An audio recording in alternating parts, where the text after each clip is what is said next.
Yeah, man, it's the one and only DJ Chase, man. The pregame party in this podcast, WDJCDB, DJ Chase Radio, the DJ Chase Radio mobile app, the Apple App Store, Google Play Store. Go download that. The Audible app, Apple Podcast, Spotify Podcast, and YouTube DJ Chase TV. We got the super talented, the legendary music manager, my guy, owner of the Paradigm Shift LLC.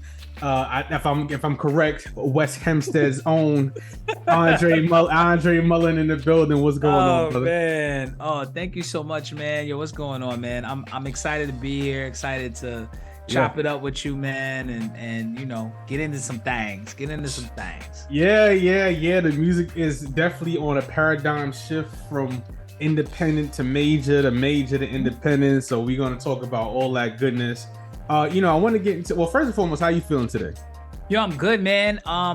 It's funny. I was telling someone earlier. I was like, yo, Memorial Day messed me up. I'm thinking today was Friday. I was scrambling with some stuff, man. It was just crazy. And I was like, oh, it's Thursday. All right, cool. Got just one more day.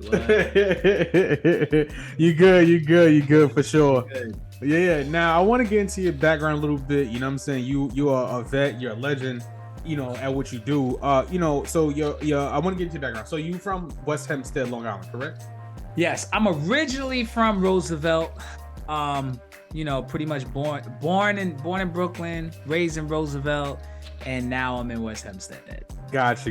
And how was it growing up in Roosevelt, Long Island for you in the golden years? Roosevelt is home of Eddie Murphy, I know. Dr. J, not like I bumped into them, like, you know what I'm saying? Yeah. Like I was riding bikes and saw Dr. J and Eddie Murphy.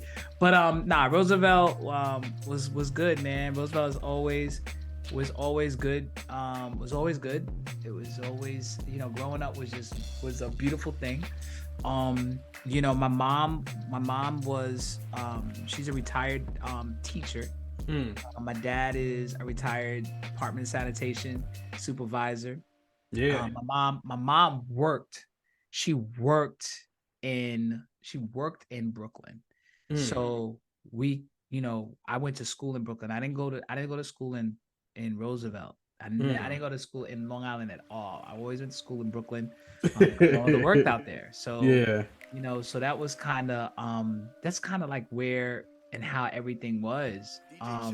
But Roosevelt was good, man. Roosevelt was good. I have a younger brother who's 3 years younger than me, and growing up was really good, man. My parents are just amazing, and life was good, man. Life was definitely good. For sure. That's a good thing to hear. That's a very blessed thing to hear. You know what I'm saying? So I totally understand that. And let me ask you a question. Like growing up, did you were your parents were very hardworking, not blue collar, I said, but very hardworking. Were they did they inspire that music element to you? On the contrary, no. My mom was all about education. And sometime around, I want to say, I was 14. I was about to go into high school. I was part of a group, and we had a manager, and this was to show my age. This was around the time of New Edition's Any Heartbreak album and the rise of New Jack Swing. So Bobby Brown, and Guy, Today. Yeah, I'm sure I'm age. I'm just saying. No, wrote that. Listen. I'm just saying though. In this day and age, that's a gift. That's a blessing. I'm just saying. So part of this group, my mom was definitely on some old, you're just doing this on your free time, so that's cool. It's hey, look, something to keep you occupied. But what ended up happening was that we started getting kind of serious about stuff. So, we got a manager, and the manager had contacts, and the manager was getting us these she was getting us these gigs, right? And so we was getting the gigs and things. It wasn't that things were like starting to move. It wasn't that, but it was that there was some type of it was more than just we're just doing this to pass the time. Yeah. Like that became obvious and apparent, and things started moving, and we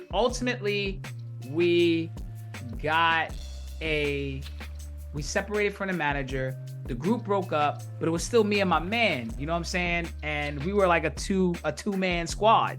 And so we went to open audition at Sir Studios in New York. And it was an open audition for a production company. I could name drop them because they're no longer in existence. Bar Records. We auditioned, and they liked us. Nice. They represented us for pretty much a production deal, and we got into it. They started a bidding war. Oh wow! Between Epic, Sony, and Columbia. Okay, time out. I'm gonna stop you there. So you were singing? I was singing. Got it. And it was a bidding war, man. And this was when the labels weren't all together now like that.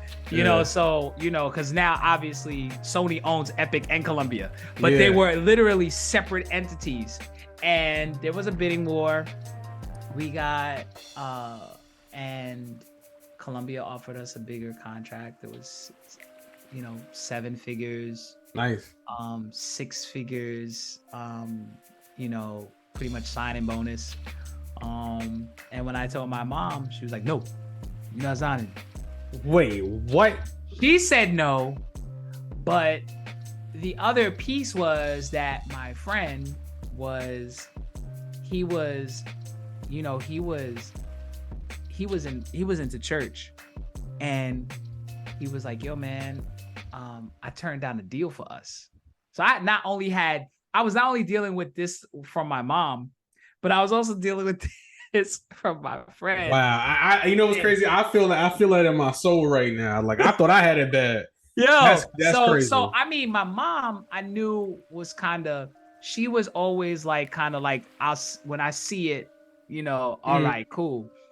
But my friend was like, I was literally leaving school to go to a meeting at Columbia's offices, and I remember I had the alphanumeric pager back then. Yeah. Right?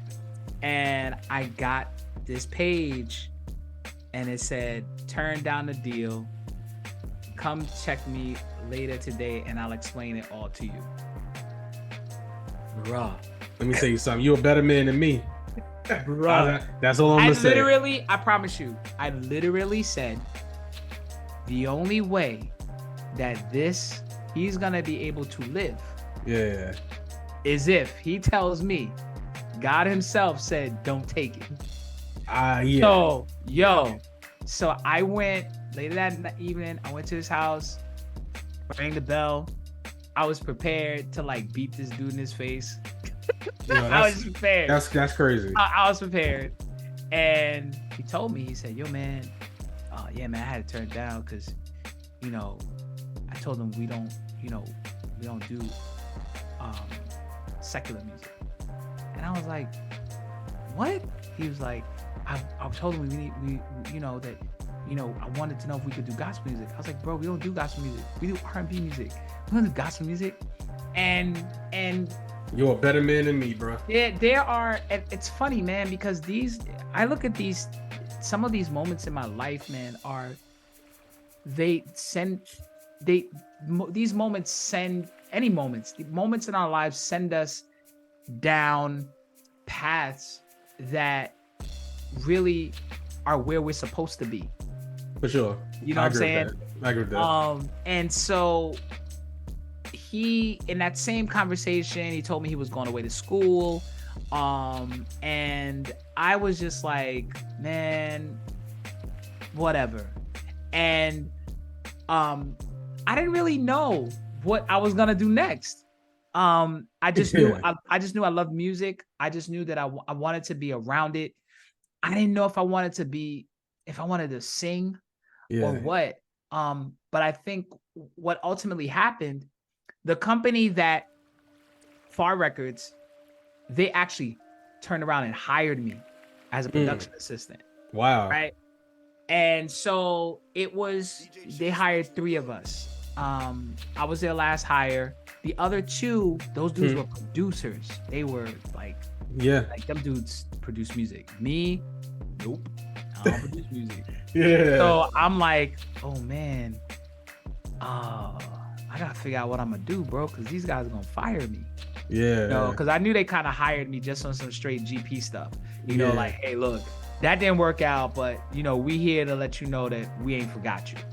So at the time, a lot of my friends, they were interning at the labels, whether it was A&M, whether it was MCA, whether like they just intern at different labels. And one of my friends was interning at Uptown Records, ran by Andre Harrell. Yeah, of course. And whose VP of A&R was none other than Mr. Sean Combs himself. Yeah. And my boy was working with Diddy. And he was in that time, artists were getting signed. And when they were getting signed, they weren't necessarily getting signed to the major labels. They were getting production deals. So they were getting signed to a production company, which was in every essence of the word, kind of the A&R camp. Yeah, the artist development. That's what they say, the artist development. Yeah, they got signed to production deals. They were developed as artists. They worked on records. They worked on their songwriting, like all of these things before they were signed to a label. Yeah. Right. So labels were really getting artists that were like, all right, cool. Okay, so now the timeline, because my listeners are listening. So this is like maybe like mid '90s, correct, or early? Right. This is mid '90s. This is mid '90s. And so what then was happening was I was like, man, like I don't know. I didn't know where I fit, and I had a friend of mine that he used to get me session work. So I was a background singer singing on demos, right? I sang on a lot of records. Some records that are out now still. But and in terms for that, I want to add, because I'm not to cut you off. So now that my listeners listening, so a session musician would be considered a work for hire, correct? You're work for hire. Okay, got it. Yep. So what happened is my friend that was my boy that was working at Uptown. Yeah. We was in a session and he was like, yo, I gotta let you hear this. And I was like, okay. He was like, yo, go in my bag. And so I go in his bag and he's like, there's a tape in there. So I pull out this tape, but I also see in his bag, he got like all these contracts. So I'm like, I pull him out like, bro, what you doing with all these contracts, bro? Like, you gotta get fired. Like, what are you doing? He was like, nah, man, don't worry about it. They're redacted. This, that, and the third. He was like, yo, I'm gonna talk to you about those in a minute. He said, but yo, you gotta listen to this tape. Oh my gosh, this girl, yo, she is so dope. Yeah. Oh man, you gotta hear her, blah, blah, blah, blah, blah. Yo, he was ranting and raving about this girl for 10 minutes. He said, yo, take the tape home. Just take the tape home. Listen to it. You will believe me. You will believe me. Yeah. I take the tape home. And I heard the amazing vocals of one Mary J. Blige. Oh, okay. And it was literally the whole What's the 411 album. Before it came out. Yeah. And I was like, yo, this chick is, oh man. And you know what's crazy? And what people don't realize, especially the young listeners, that sound didn't exist at the time. Nope. So when you hear that now, it sounds crazy. But you say that then, it's like, it's like a fresh loaf of bread, how good that sounds. I had the project before, I think the project dropped maybe 8 months later. Project dropped. And I just was, and even when I dropped and I heard You Remind Me and Real Love. When I heard Real Love on the radio, I was like, yo. Yeah. I already knew when I heard it, I was like, this is over. And that's what people appreciate. And that's what people appreciated. Yeah. When I heard it on the radio, I was like, this is definitely a rap. Yeah. So, I ended up just seeing and these agreements, and I was asking him. He was like, "Yeah, yo, listen, this is a music publishing agreement." And I'm like, "Okay, what's that?" So he started talking to me about publishing. He was like, "Yo, publishing is where it's really at, bro. This is where really the money is." And it dawned on me. Yeah. I was like, "Yo, can you get me some more of these?" And he was like, "Yeah, I got you." So he got me contracts. Yeah. And I would read the contracts, bro. I'd read them. And I got to a point where I understood the language of them to such a point where I was like, oh man, so this artist is gonna be in this contract for 10 years? Yep. Nah, I wouldn't do that. Then I got to a point where I was able to literally say, all right, I could take this out and I could put that, I would put this in. Yeah. I would take this out, put this in. And what started happening was, though, as I got more versed in recording contracts and publishing contracts, I got more excited about publishing. So because nobody was talking about publishing in the 90s. Nobody was talking about that. Nah. Artists weren't talking about publishing. That's why so many artists lost their publishing, because they didn't know about. Nobody knew, and I've said this throughout my decades of being in this industry. Publishing is the currency of the music industry. It is the currency, and that's what I do. So that's and that's how it is with me. Like even with me, like people like don't really know my history too well. And I'm like, my mom used to work at ASCAP when I was a kid. So like Maria, I was like Maria from ASCAP, like the big dog. I was friends with her daughter. Like I have pictures with her daughter. Okay. Like, so I knew, but it was crazy is I never had even the intention of doing it. I never had no intentions of, but my mom, God rest her soul, instilled that in me early. She was like, listen, if you want to do music, learn the publishing. And like I said, I was hanging out with Maria and all of them. Yeah. And that's the thing. It's like, so what ended up happening with me was, this was, for everybody listening, this was pre-Google. Yeah. Pre-mobile web 2.0. Yeah. Had to go to school. I had to, guess what I had to do? I had to beat the pavement. You know what I'm saying? I had to pick up a book. I had to pick up Donald Passman's book. Yeah. Bro, there were many times that I would just take the Chinese bus from out of Chinatown and go down to DC to the Library of Congress to copyright stuff. And because most people don't know that there is a direct relationship with publishing and copyright in the government. Yeah, nobody believed that. Mm-hmm. So here it is, right? I came back, and I'm working with my PA position. And I'm telling artists, son, I'm talking to some of them like, yo, you need to know about publishing. You need to know about publishing, blah, blah, blah, blah. Some of them were listening. Some of them were like, yo, I need to get with you. And word got back to my bosses. Yeah. They called me in the office.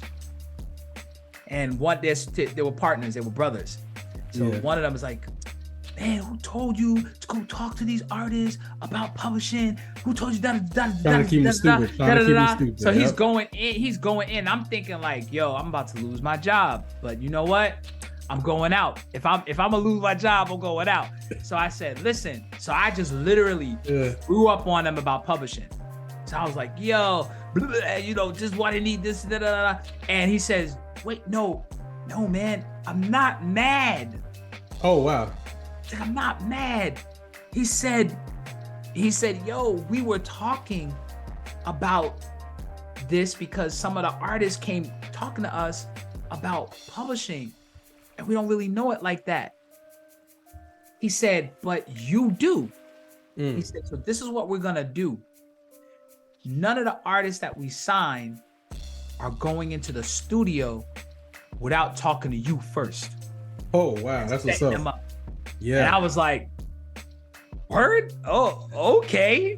Now see, and once again, all my listeners tuning in, you have to understand, this is before Google, this before Nipsey Hussle, all that. It's before all that. This is the 90s. This is, you know what I'm saying? So yeah.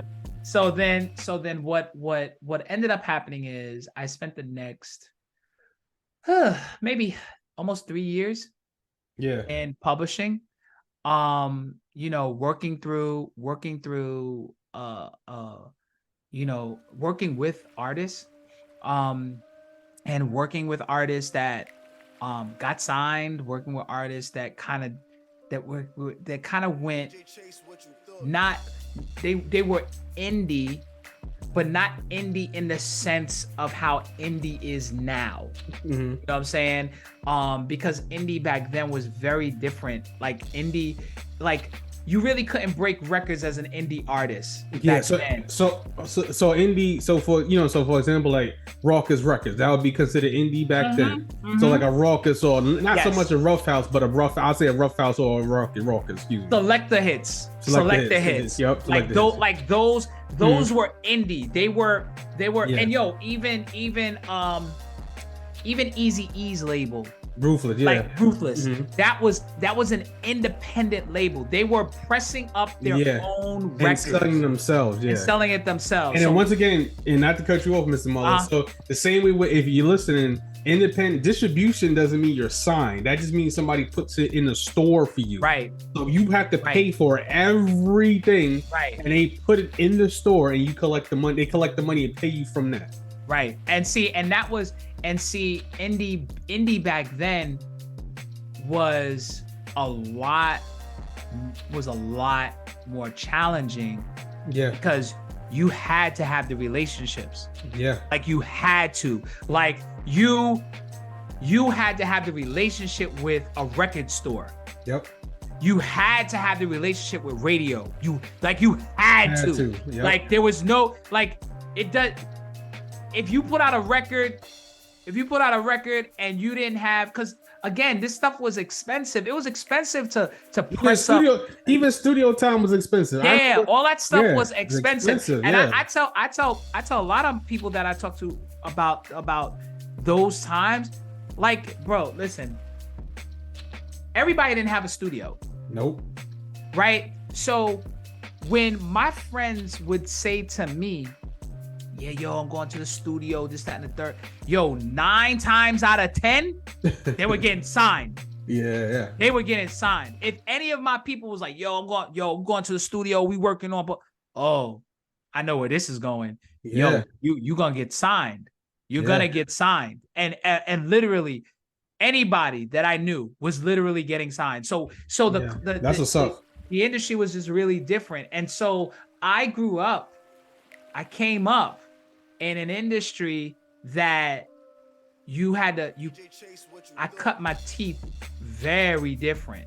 Like very different. It wasn't for the faint of heart. Most of these artists now cannot handle how the industry was before. And even when I started, I'm younger. I started in 2005, but it's like even from then it's different. Like when I was DJing, like you had to get wax and go to the labels, get the wax, and you actually came up in a hard time. Yeah, a hard time. That was a shift. You know what? Because that was a shift. That's when the industry. That was when the industry was like, the industry was in flames. Yeah. Everybody was losing money. Yeah. You know what I'm saying? Yep. And everybody was losing money. That was pre-Spotify. Yep. That was pre-Spotify. Now the DJ money was incredible. The DJ money was good. That was incredible in them days. Yeah, DJ money was incredible. Real good. But it was just like it just was that you had like this whole, like, it was weird, bro. Like, it was so weird because at the end of the day, what was happening was you had people that were making, I don't know, like, I'll say what really happened was that you had people that were making money, and they were in a place where, they were only making money from live. They were only making money from live. And so which unfortunately is going back to that though. Yes. Because they day trading artists. Like every day is like, bruh, it's ridiculous now. Like it's every day there's a new artist from a major label, not even independent, like a major label. Right. Yeah, every day is a new artist. So you know. Right. And so what I think what artists don't realize, like, artists now got it good, bro. That's all I got. Like, they got it good. Like, they don't have to. They do. Like, you know, when they hear stories about how these dudes came up and how, they had to pay X amount of dollars to get their records played. They had to pay X amount of dollars to get their records in stores. Like, that stuff is real, bro. Like, and people don't believe that. Real. So let me ask you this question, right? So if it cuts off, we're gonna go. I'm gonna sound back in. So if what you call it now, what does a manager, like, according to you, right? Because once again, I have a lot of these hustlers, and some strange reason people attract to me. Why, I don't know. So what exactly does a music manager do? What is the definition to you of what a music manager does? Wow. All right. Very simple. The job of a manager, the fundamental job of the manager. Let's get to it. Is to take creative ideas that artists have and create business models from those creative ideas. That is the fundamental job of a manager. Got it. Not an investor. Not an investor. Not a therapist. Not a parent. He said a therapist. Oh not my a parent. God. Not a psychiatrist. Parent. Yeah. Listen, those things happen. Yeah. You know, they happen, but that's not what we technically sign up for. Got it. You know what I'm saying? It's kind of like it happens, but that's not what we sign up for. Ultimately, at the end of the day, I even tell people this too. Artist managers are artist managers. Artist managers are not artist directors. So it's not my place to tell my client, we ain't doing that. This is what we're doing. No, that's not my place, bro. My place is, okay, wait, so you do that? All right, this is what has to happen. Yeah. We need to figure out how we can best monetize this situation and or leverage it. Because every situation can't be monetized. I do understand that. Or it's not sensitive enough, I guess, for monetization. Yep. But it can be leveraged. And that's what's important. The leverage is what's important. Got it. So let me ask you this question, right? So now, as you've been doing this, once again, you worked on the major side of it, right? So you have like I said, a lot of these hustlers and these guys who call themselves signing artists or call themselves, I have an artist, right? What should a manager not be doing? Okay, so let me give you this insight. Yeah. So a lot of my colleagues, if you will, my peers, they work with major artists. They work with artists that sign to labels. Yes. They work with artists that they call the label and say, we need this gotta happen. They are the liaison, right? My career path has always been work with indie artists.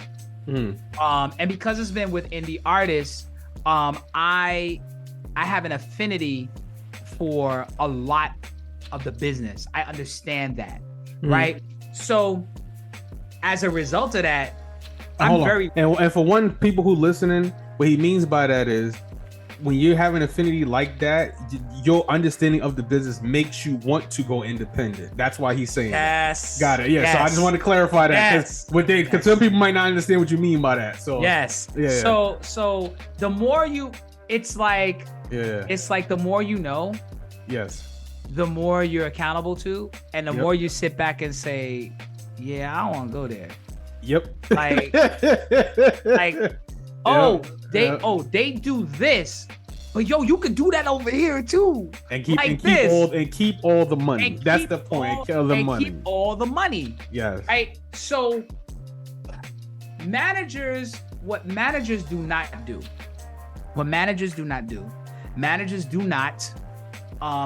they do not direct. Managers manage. Yeah. You stay in your lane. You don't try to be an A&R if you're not.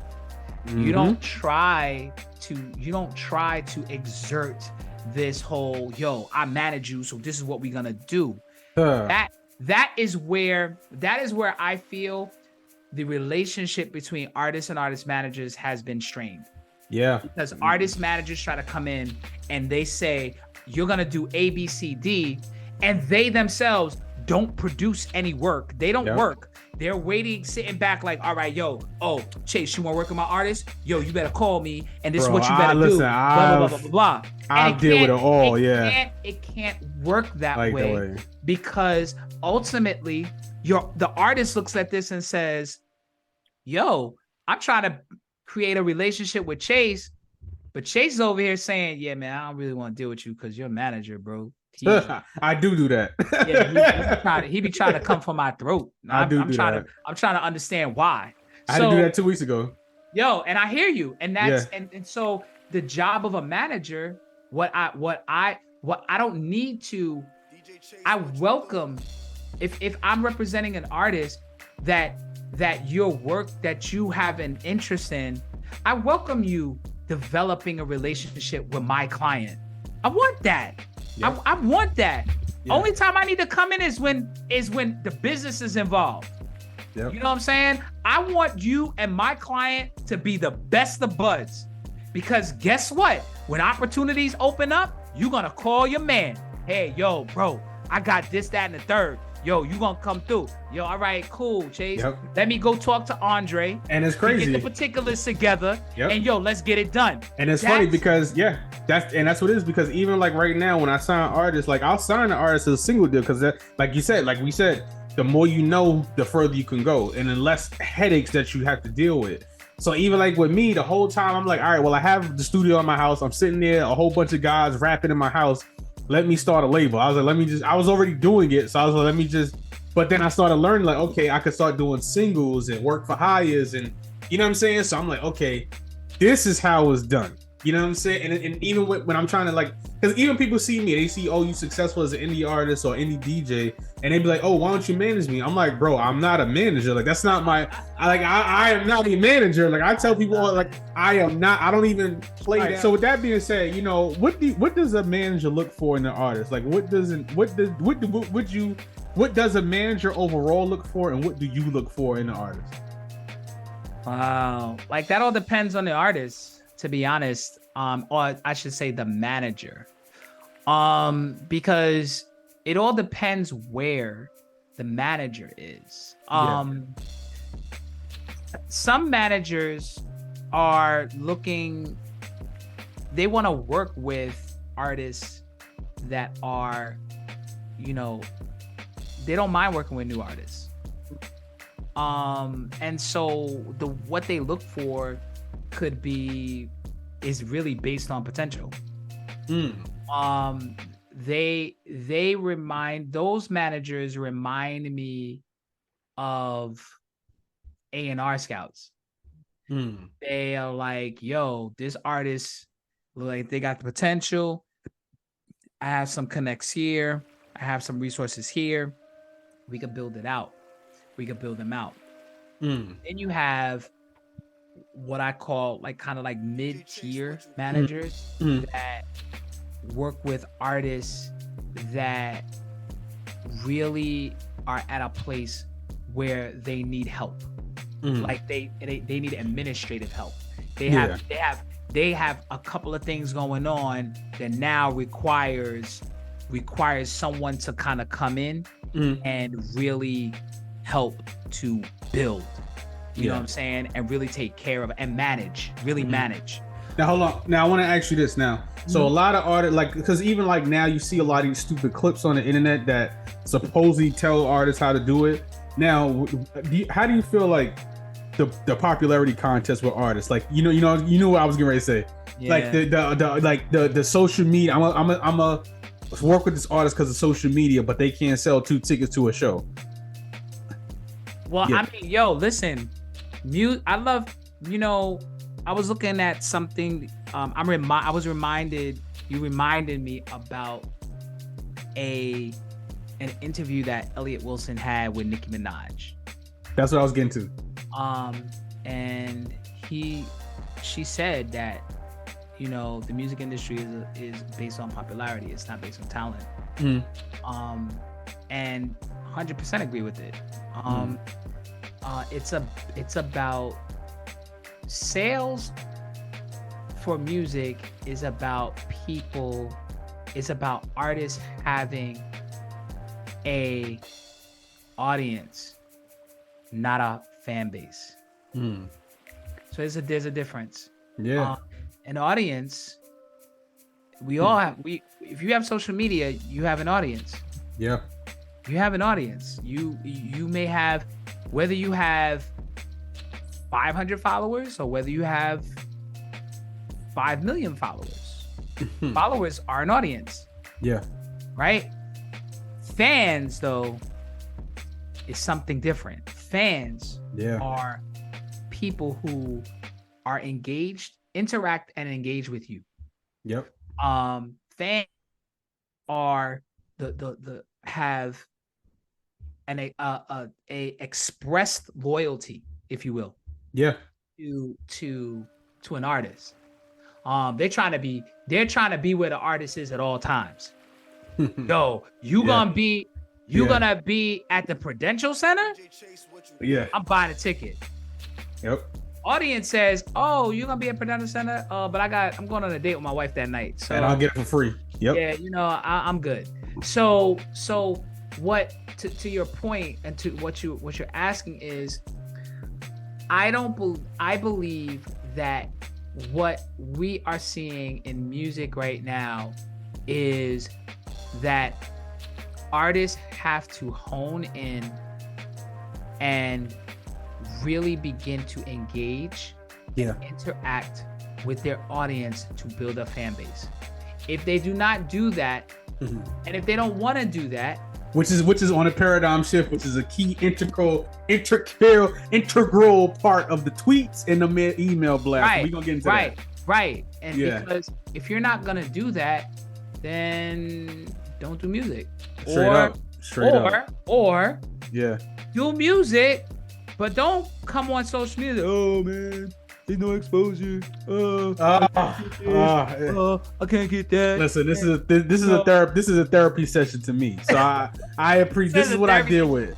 This is what I deal with. Yeah. So that's where I think that's why I said, as I said earlier, artists in this era of the music industry have it so easy. They couldn't make it in the 90s, bro. They actually had it because, for one, especially with New York artists, they have this phobia of leaving New York.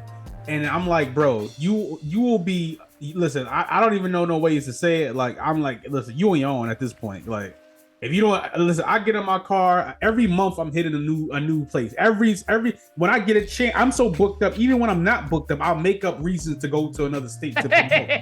Like, I'll make up a reason to go. You know what I'm saying? And what I want to ask you this too, right? Like, how should an artist approach? You know what? I don't even want to just say artist. How should a manager or pseudo manager or an artist or approach a seasoned veteran manager such as yourself? How should they approach you? Well, I'll tell you this. I think it's the other way around. I am very open to working with younger artist managers because a lot of them don't know the business. They don't. Yo, real story. Yeah. So I had a consultation with an artist manager, who literally was like, "Yo, man, I thank God for you, fam. What you've been putting out here, it really resonates with me." And I said, "Okay." So he said, "Look," I said, "Well, what are you working on?" He said, "Well, my artist, he is starting to take off." And I said, "Yeah." And he said, "Yeah." So they spent $10,000 of their own money, with a marketing company. They made $50,000. Wow. Right? They made $50,000 off of a single. Yo, that joint hit the radar of labels. Yeah. Let me ask you a question. Now, when you mean 50,000 of revenue, that's just off streaming, not shows anything. That's off That's streaming. Off streaming. Just off streaming. Yeah, that's what I want to clarify. They made it off streaming. Off streaming. Yep. And they had started taking meetings. Yeah. And he told me, he said, "We've been offered everything in the neighborhood of 7 figures." Yeah, that's what's up. And I'm like, "Yeah." He's like, "Yeah." And I'm like, "Yo, that's good. Like, what's the problem?" Yeah. He said to me, he says, "I don't know the business." Oh. And he said, "Yo, I'm afraid of signing. I'm really afraid of signing. And I don't know." He said, "Cause yo, they're offering a lot of money.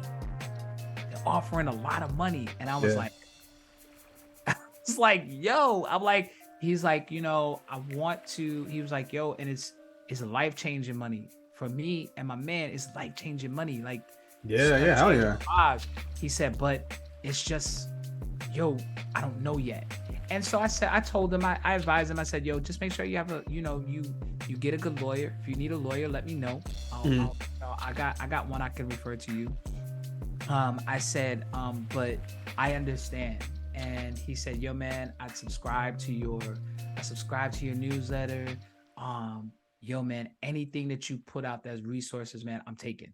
For sure. And that's what and I appreciate that as well, because that's why, like I said, you know me, I do all the showcases. So I listen, I'm surprised I'm still in the music business, what I've seen. So but I love it. I do it because I do it because I love it. I do it because I love it. So another thing I want to ask you too, that was really important to me to ask, was what's the difference between a tour manager and a music manager and a business manager? What is the difference? Oh, well, so there are varied degrees of management. So, because even within that, some artists even have a day-to-day manager. Yeah. You know what I'm saying? Yeah. That literally handles everything, day-to-day things. You know what I'm saying? No, not running and getting coffee. No, not running and getting my dry clean. No, not that.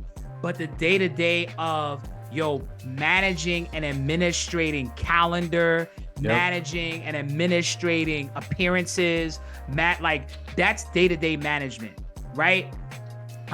Your business manager is the manager is handling money. Business manager is a person that pays everybody. Yep. That's part of your team, pays whoever needs to be paid. They handle your taxes, right? Some cases, they even pay bills. Yep. Your business manager pays bills. Okay, you know what I'm saying? Your tour manager is literally the one who is on tour with you. They handle all of the pieces that come up during a tour, whether it be where you're staying, incidentals, getting you to and from venue. That's what the tour manager handles. The tour manager handles that. For sure. Now I want to ask this too. This was another very specific question that I wanted to ask, right? Because as you know, it's so much it's getting to the point I don't even like it. It's so much misinformation on the internet. So how much does a manager normally take, and a percentage wise? Like, what would be a good compensation package for a manager? So now, do we do 10%, 15%, or 20%? How does that work? How does a manager Listen, man. Let's talk about it. Listen, man. This is a very, very, very hot topic. Yes. Because I believe artist managers should be making 50%. 5-0? 5-0. And the reason why I say that is because okay. We're at a place now where artist managers are now artist partners. Got it. Okay. So they're coming to the table with more than just, oh, yo, I'm gonna manage you. It's I'm managing everything. So let me ask you this question. This is very deep topic, guy. This is probably the best question I've had, because that's a lot of the 50% is a lot, but yeah, see, and everybody feels like that. Everybody feels like. So let me ask you this question. Okay, so let me ask you this question. So with that being said, with 50%, right? Would a manager invest into the artist? Or no. So you're just gonna get 50% of the business. Keep it. Check it. See, here's the problem. That's crazy. That's crazy. Nah. Here's the problem. Okay. Here's the problem. The problem is that people think that artists managers are not worth their hire. Because let me tell you something. Yeah. If I'm bringing money in and opportunities in, right?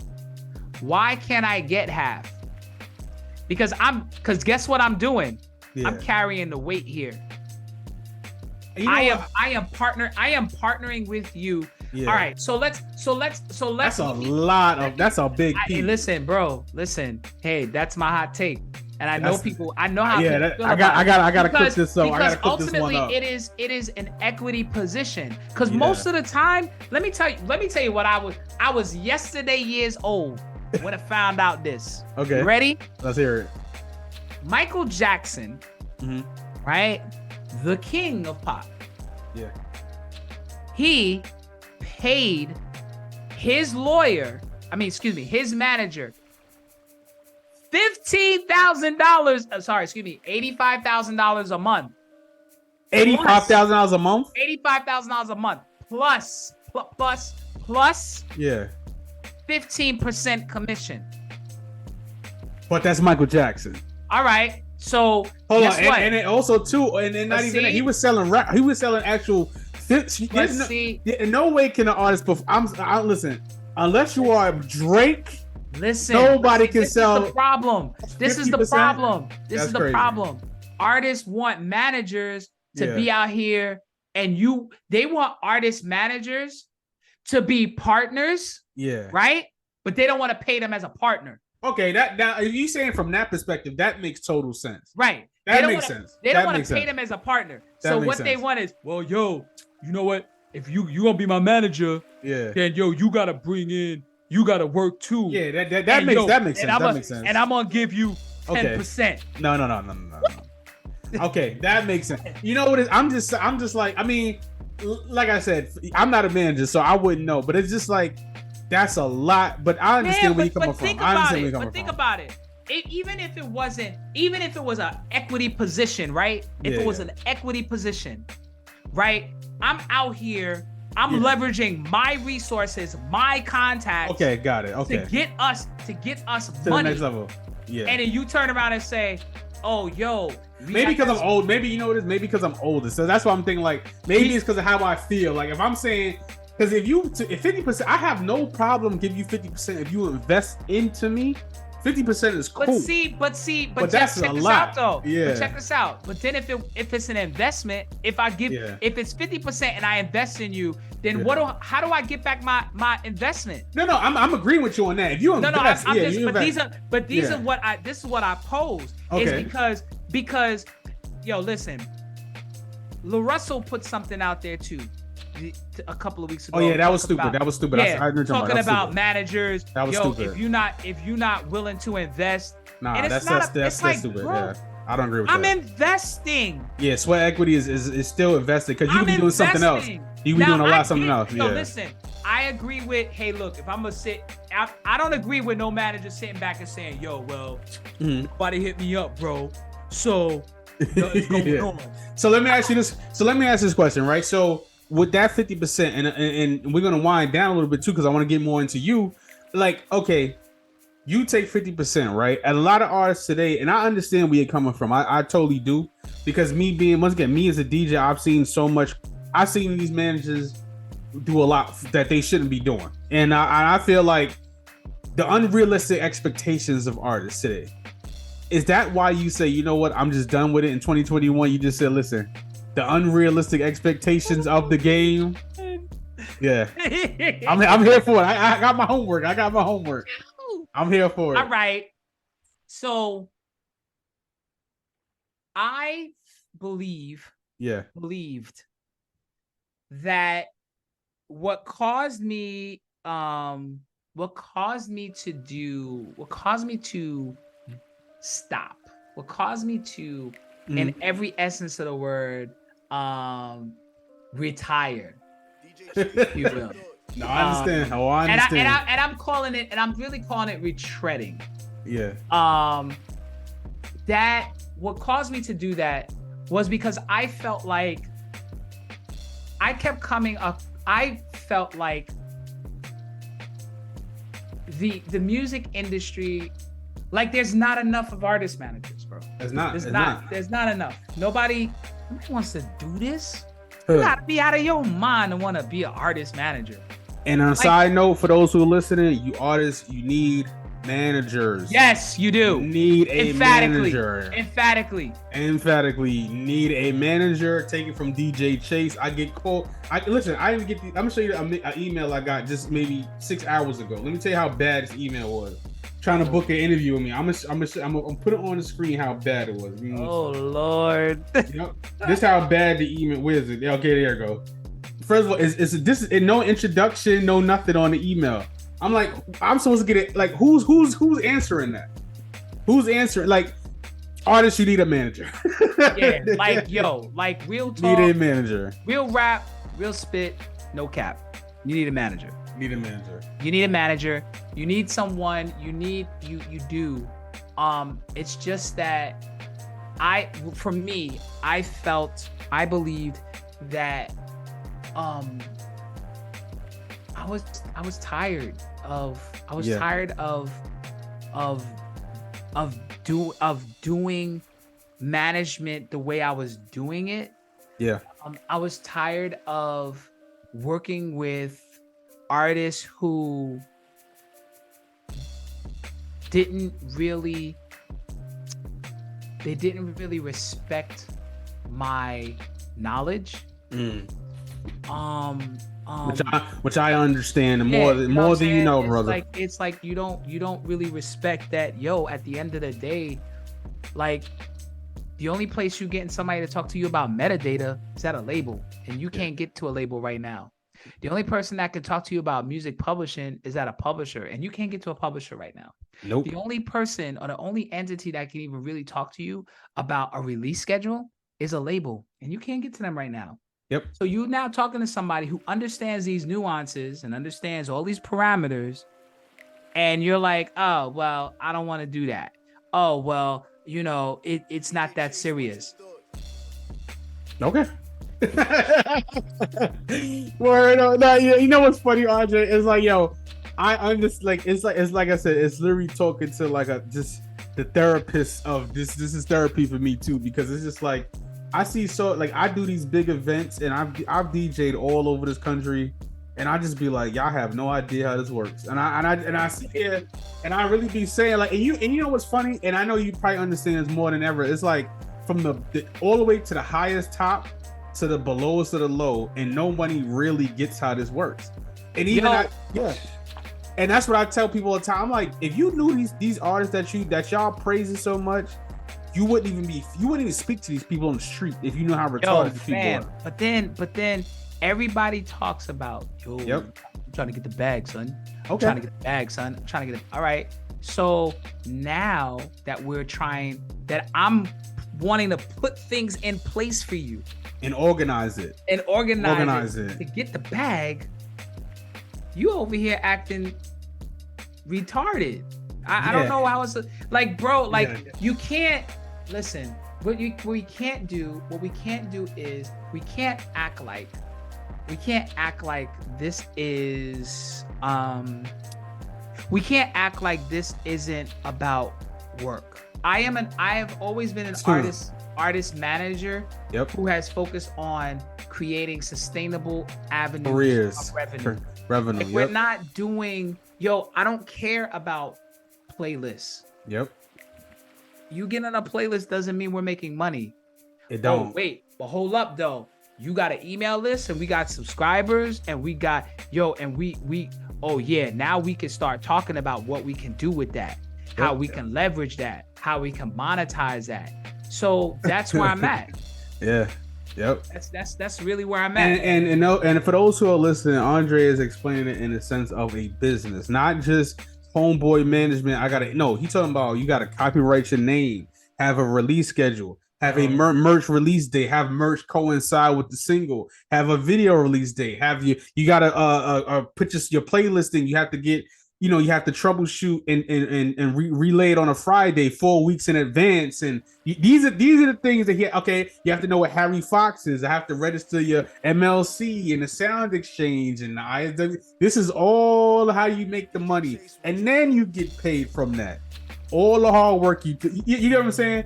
So, Andre, I want to ask this question in your professional opinion, and one of my last questions before we get out of here, because I don't want to take too much of your precious time.